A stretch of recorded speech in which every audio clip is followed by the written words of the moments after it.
15 अगस्त को पूरे हिंदुस्तान में यौम आज़ादी मनाई जाती है, तिरंगा लहराया जाता है, खुशियाँ मनाई जाती है, मिठाइयाँ तकसीम की जाती है।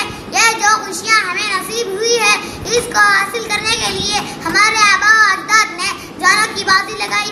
इस बात से मालूम होता है कि जंगी आज़ादी का मुख्तसर तज़किरा किया जाए और इस बात पर भी तबसरा हो जाए कि क्या हमारा मुल्क वाकई में एक आज़ादी और जमहूरिया मुल्क है।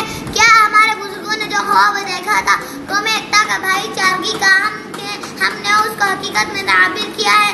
हमें चाहिए कि बाहर के आइन ने जो हमें हुकूक दिए हैं उसका सही इस्तेमाल करके इस मुल्क को तरक्की की राह पर गामज़न करे।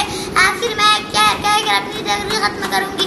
भारत देश हमारा है, भारत देश हमारा है, हमको जान से प्यारा है, हम सबका एक ही नारा है, हम सबका एक ही नारा है, भारत हमें जान से प्यारा है। जय हिंद, खुदा हाफिज़।